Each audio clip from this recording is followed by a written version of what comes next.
Oscar Bevis for the Stomping Ground, powered by Wow Hydrate and available on DAZN. Martin Bakole joins me. Good to see you, my friend. I bet you never thought you'd be here in Riyadh, Saudi Arabia, after a fight 2 or 3 days ago. Just your initial feeling about 21 hours on from your fight with Joseph Parker. How do you feel right now? Thank you to having me. I still feel a little bit tired because since Thursday, I never even closed my eyes for 1-2 hours. So I was awake all the time. So I think I'm going back home now to have maybe 24 hours sleep. The world's longest sleep. Oh, very You're long about one. to have. Yeah. So you find out Daniel Dubois is ill. Many heavyweights put kind of phone emojis on Twitter. A big fight a lot of people would want against Joseph Parker. Yeah. How quickly did things move for you? So you find out Daniel's ill. Talk me through kind of the process. About this fight, Yeah.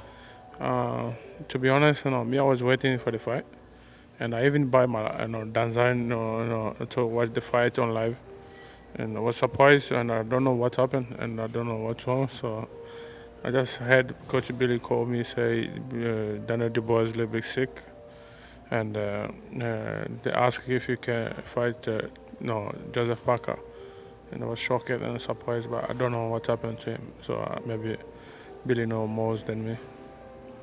Was it always going to be a yes from you? Of course, like I always say, that I always be ready to fight anybody, anywhere. So why I'm in boxing? So I'm here to fight. Especially I'm in the UK. I have difficult to get a fight. So we have more than 6-7 good ever in the UK, and I'm in top 10, but I couldn't find a fight. And we have a top promoters in the UK. So why I'm struggling to get a fight? Why I'm coming to Saudi? Why I'm going to America? Or I'm 9 years now in the UK.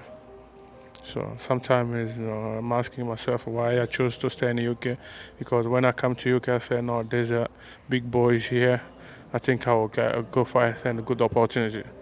So I couldn't get it, and thank God and the Excellency come to Saudi. I say he saved me because of him I'm getting the fight that I was not, the promoters couldn't give me. When you got off the phone, was it pack your bags as quickly as you can, get some transport as quickly as you can? Was it all just 100 miles an hour the second you got off the phone to Billy? No, to be honest, when they call me, they say, "Are you serious? You want to fight?" I say, "How much?"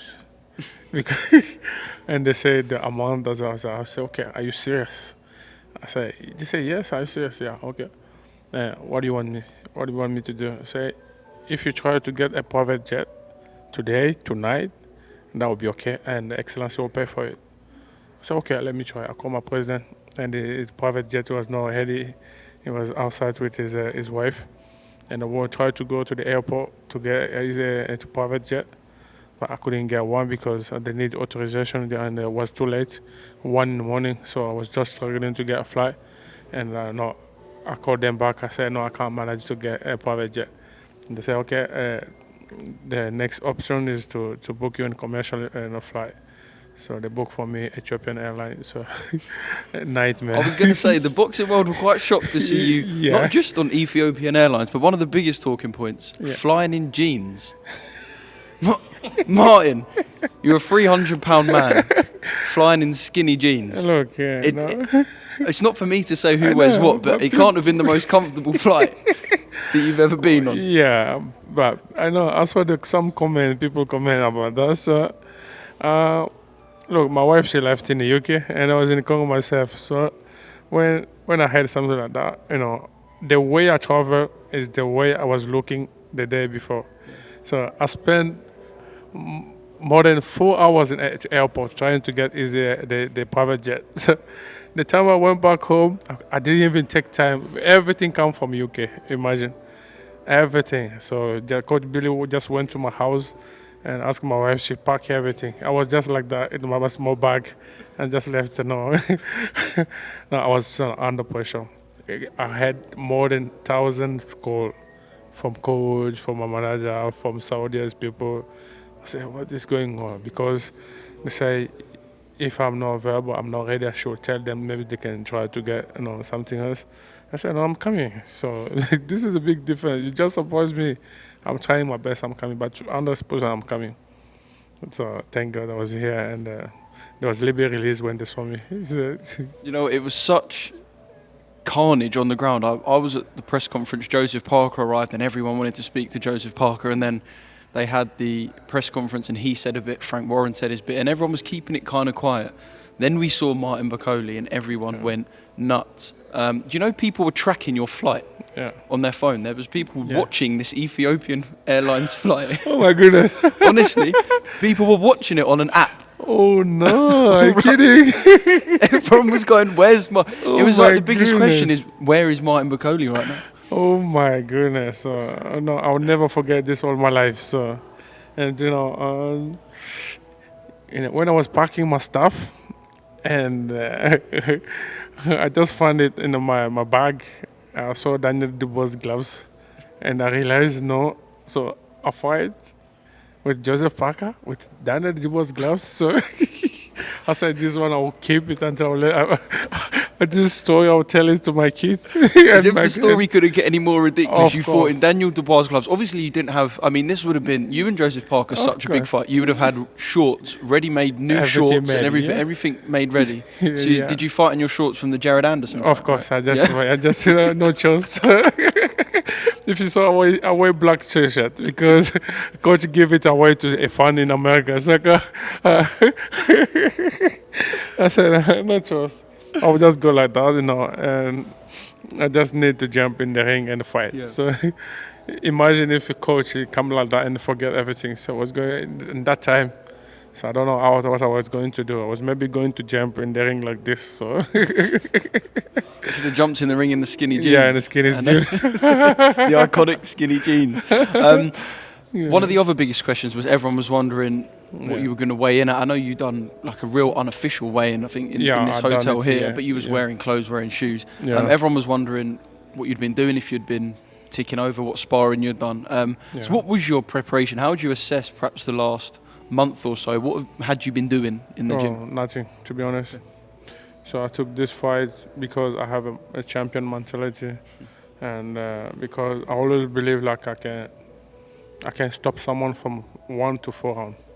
So the reason I say yes to the fight, because to be honest, this fight I took it no sparring, not even run, for about 5 or 6 months. Was the last time somebody threw a punch at you Jared Anderson? Yeah, Jared Anderson. So from there, August. I was out of the gym for 4 months, not doing nothing. And I was in Congo. And after 1 week break, because in UK I was, I can't sit in UK like that every day without going to the gym. So I was going to the gym maybe 3 or 4 times a week.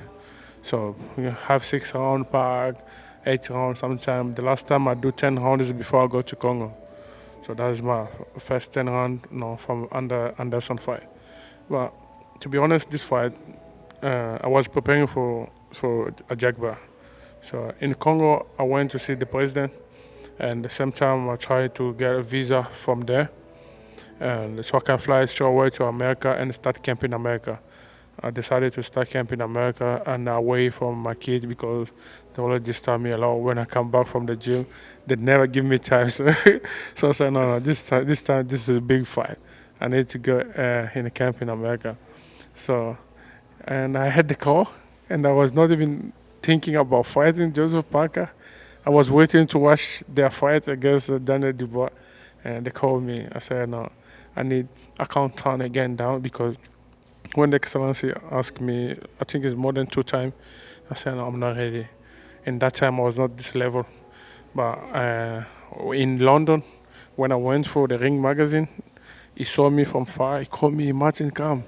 Hey, you okay? I said, yeah, okay. He said, everyone here is scared to fight you. But believe me, this year I'll give you 3 fights. I said, oh, thank God. This is what I'm looking. No, I can't get fight. I need to fight. He said, believe me, you have my word. I'll give you 3 fights this year. And imagine someone ask you opportunity to service a card. And then I said, no, coach, I will never even think. Let's go. Go ahead. Let's go. I didn't even take time to start discussing about money. This is a big fight, big risk. I say it's okay with the amount he asks. Just let go. I like Yeah. it. Like you said, it's the champion mentality. Of course. Can yeah. I ask you what you thought was going to happen in Joseph Parker and Daniel Dubois' fight? Yeah, if you watch the interviews, I was about Joseph Parker to beat Daniel Dubois because of movement and his brain, boxing brain. Just elusiveness. It's lose a little bit, yeah. But Daniel Dubois, we saw it against Usyk, struggle with someone who's moving a lot.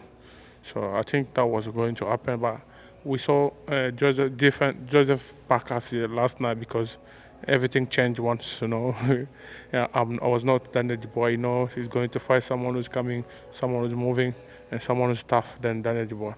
So, but I was about Joseph Parker to go in to win the fight. No, that was my opinion from the beginning.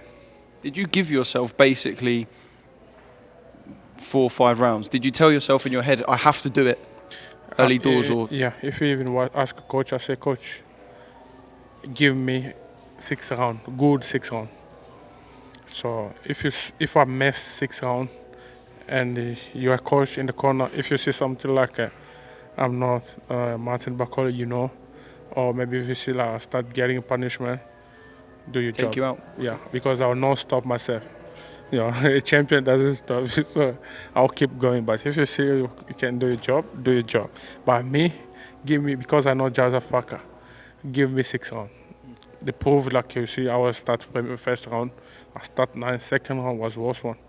Except I get for me that was a ghost punch. So I'm not saying it. So, I was not lucky, and it happened.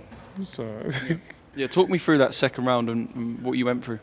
yeah, if you watch it, I open up because if I give him time to box, he's got 4 month camp full and have nothing, zero. So if I give him that time to work, I'm heavy and I will start going slow, and that will be in his benefit. He's got a fast hand, so I need to take risk, go inside, try to knock him out. Yeah, that was the plan. Do you have any regrets about the last 2 or 3 days? No, I'm not. And the only regret my coach done good job, but I asked him to give me second chance. He should not stop the fight. That was my opinion. But when you're a champion, you're fighting for the end-time world champion, and no training, it will serve you. He's a coach. He's a daddy. He want the best for me. But for me, I told him, even now, I was telling him to give me second chance because I stand myself. Yes, I was struggling. My leg was shaking, but he should give me second time. I'm going to recover. Maybe waiting on the 45-second bell, the ring, and go in my corner, have cold water, and recover again, go again. Yeah. But he said, no, I saw your legs. I can't take risk. I need to protect you. I saw you died. You did your job. Yeah.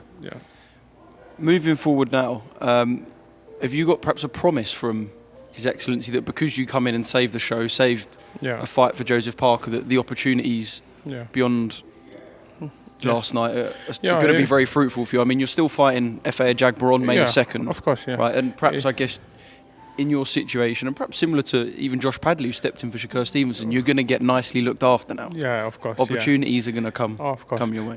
No, look, if I say yes, because I ask a question, I ask my team, I say, can you please ask Excellence, if anything happen, I'll still have no main plan in. Say yes, don't worry. No matter you're going to win, everything change. If you maybe up and lose, your plan for me is still on. And after the fight, when I jump in the ring, he said, Martin, go back to the gym. I want to see you on May. And if you watch the video himself, he say, and the Ring magazine just post something tonight. He said, Excellency still insists he want to see Martin Bakole in May. And he won big fight in Africa. So soon he mentioned Africa, so I'm the number 1 in Africa. So I think that will be me as well, because he promised me 3 fights this year. He said he want see me in a big boy like a Joshua in Africa, like a Jagbar, because that's the plan. I don't know the third one, because I'm not counting the Parker's fight. No. Parker's So fight. you're not is counting so no, there's I'm still not. 3 fights Of this year course, for. yeah. No, that's me. So this Yeah, this yeah, year could this go is Riyadh yeah, on 48 hours notice, Times Square, yeah. Africa, world title. World title. Yeah, that's it. Yeah, I think I'll get. I think I'll get. Might be potentially the maddest year of boxing ever Yeah, for a fighter. I've got to ask. I spoke to Eddie Hearn and he said that I know, when the fight was announced, he said this is probably a better fight than Yeah. Joseph Parker versus Daniel Dubois. But after the fight, he said to me, I feel like the fight shouldn't have happened. You were in a good position with the IBF, Yeah, and I yeah. believe because you fought for the WBO interim, your fight against the Jagbars now not an eliminator. Yeah. He kind of said the fight shouldn't have happened. Have you got a response to Eddie Hearn saying that? With much respect, a Jaguar is a IBF interim. So fighting Joseph Parker is for the WBO interim as well. So it's still both the same. No, it's still both fighting after I don't know after beating a Jaguar or beating Joseph Parker. No, I was ready to go in for face the champion. So I don't see any change. The only change is that I take the fight early. You said it. I saw the video that you talk about. He said it. That would be maybe a good fight, better fight than the Dubois. Why change it after knocking out? Because that can happen. That punch happened to AJS. Andy West got him with a beautiful punch. AJS was not respecting that. You watch that fight, you see how AJ's legs. It's the same with me. It never changed. It was keep believing in AJ. He pushed Hedi and Hedi went to the gym, work hard, and come back 2 times champion. But why he changed now? Because I lose the fight? No, because that punch can happen. Nobody. If he touched me to the chin, I was maybe asking myself, which mistake I made? Why he touched me here? But here, nobody respect here. It's like the equilibrium, Of your course, balance. yeah. Nobody was respecting that. So that's the opinion. So I respect it. So, but you should not say that. They're all avoiding. They don't want me put in with the best because they know I'm dangerous. Eddie's watched me spar in Joshua, and he knows Martin Bakole. He knows how capable I am.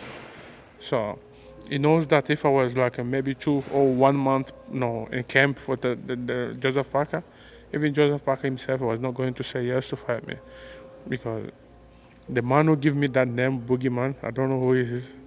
No, so he's a good man. He's got boxing brain. He can see. It's stuck. The bogeyman name is Yeah, stuck. I always say that. So Yeah. do you believe? I spoke to Ben Shalom at one of the press conferences the other day. I can't remember where, and he said that he's adamant that Eddie doesn't want the Anthony Joshua Martin Bakole fight. He's adamant that that's not a fight that Eddie's interested in. Do you believe? I the same? do. Look, AJ himself, he come out say he want to fight Martin Bakole in Congo. I come out, I call AJ, I say I want to fight AJ in Africa. Excellency say you want to see Martin Bakole, AJ in Africa. AJ Hearn, never say anything. So he doesn't like it, he doesn't want it. Why? Well, if you were listening to TalkSport recently, Spencer Oliver tried to announce the fight. He was like, "We've got it. It's done. Yeah. We're all going to the Congo." Yeah. And then Ben was like, "Yeah, we're going to the Congo." And after that, everyone was like, "It's done. It's done." Yeah. I think Ben maybe was a little bit joking, but to be honest, Excellency is for that fight. Anthony Joshua himself, he mentioned it. Why you choose Congo? Because there's a story there. There's history. There's Mohamed Ali Foreman, a big fight, Rumble in the Jungle, happened where in Congo. So Hades wanted to fight in the same stadium. So I wanted to fight. I never fight back home, in a big fight back home, and not only me in back home, but for the Africa. Since to 1974, that we never had a big fight in Africa. So in Africa continent, so we need big fight. I saw the message of Excellency say he's planning now to have a big show in Africa. I was so happy. Yeah. So why we forget Africa is a long time. About 15 years we forget about Africa. So why not Africa? We've been America, we've been the UK, we're in the Riyadh season here. Why not in Africa? And I prefer the first card in Africa. You have to be in Congo, in the same stadium, Mohamed Ali Foreman. What a way to return to Africa that would be. Yeah. Did you speak to AJ last night? I know he was ringside. Did you manage to have No, say a word or? No, I've not seen him. Okay. I've not seen him. Yeah. What's But- your relationship like? 'Cause obviously you've, like you said, sparred Anthony Joshua. He's still the same. You know, he's a good man. You know, outside, Good, just outside good, the boxing, both family yeah. man. Of course, Yeah. he's a good man, to be honest. But you know, don't mix the boxing and the business, or family and the business. So, if I was speaking about head, yeah, I always respect him as a human being, respect him, much respect. But coming to the boxing is a business, so I attack him, even insult him, but I apologize. But it's business, so I'm talking about business. But I'll never. That's not Martin Bakole. I never insult. I never insult anybody. I never disrespecting anybody. Always give respect to everyone. I just need the fight because this is where I'm making a living. I have a kid, I have a family, so they need to survive.